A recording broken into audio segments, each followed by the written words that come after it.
So yan guys, nandito tayo sa Seri, isa sa pinaka-famous at pinaka-the best na Filipino restaurant dito sa heart of Melbourne para lutuin yung ating palabok. Ang dami-daming versions sa Pilipinas ng palabok. May iba may gumagamit ng prawns, may pork, may chicken, may tinapa, and syempre yung chicharon, hindi mawawala yan, tsaka yung spring onion. Every family merong sariling way of cooking palabok. Parang yung adobo sa atin. Today we're gonna make our own version of palabok and hopefully magustuhan nila yung ating lulutuin.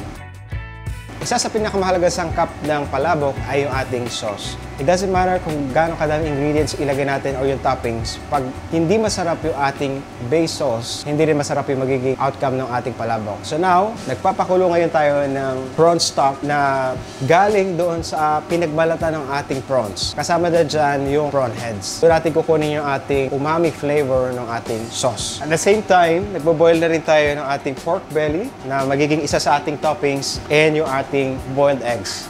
Now we will saute our prawns and yung ating squid.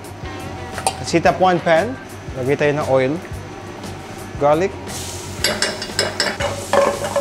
Lagay na natin yan yung ating prawns and yung ating calamari. I'll add just a pinch of salt. Saute lang natin siya until mag-cook through yung ating seafood. Okay naman, let's start to boil our pansit. So, meron tayong boiling water. Ngayon, lalagyan natin siya ng salt. Lagyan na natin yung ating pansit.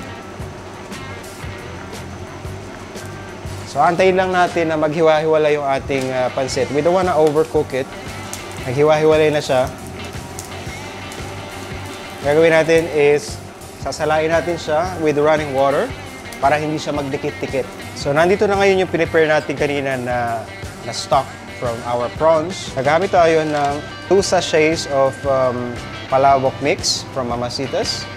So, have you ever wondered what goes into the rich sauce ng palabok? Ang sikreto ng masarap na palabok ay nagsisimula sa broth o sabaw. Kaya tayo gumawa kanina ng prawns stock. So, kapag allergic kayo sa prawns, pwede kayong gumamit ng chicken. And doon sa sabaw na yon, gagamit tayo ng Mamasitas palabok mix.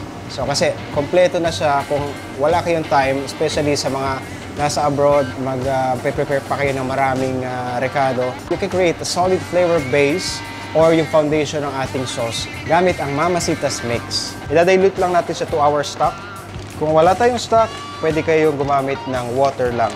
And hindi na tayo kailangan gumamit ng cornstarch kasi mayroon na siyang cornstarch na magpapalapot sa ating sauce. Heat up tayo ng ating pot. Lagyan tayo ng konting oil, konting garlic, little bit of onions. Saute lang natin siya. And then ngayon, lagay na natin yung ating sauce.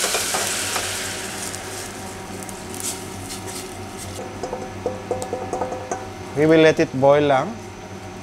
Ito na nga yung ating sauce, guys. Look at that. Nice and vibrant. Very creamy. Yan yung hinahanap natin consistency sa ating sauce. At titikman natin ngayon yan. Super sarap. Perfect. Lasa-lasa yung seafood sa ating sauce. So I think ready na nating i-assemble yung ating palabok. Yan guys, so ready na yung ating lahat ng elements ng ating palabok. Ito yung ating sauce, yung ating noodles. Meron tayo dito ng squid and prawns. Then yung pork belly, eggs, spring onions, and yung ating chicharon.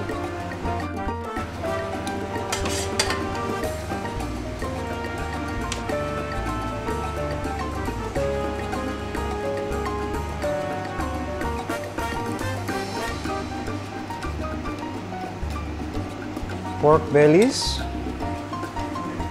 So, sinigso natin siya ng salt and pepper. Okay, that's enough. Prawns and yung squid. And next is yung ating eggs. And yung ating chicharon. Spring onions.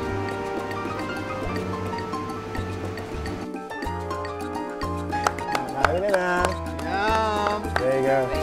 Thank you, Chef. Kung may Mamasitas, siguradong magiging kompleto ang inyong palabok and tiyak mayroon ito sa mga Filipino stores all around the world. So with Mamasitas, sigurado ang ating salo-salo. How is it, guys? Good, thank you. Thank you, guys. Enjoy.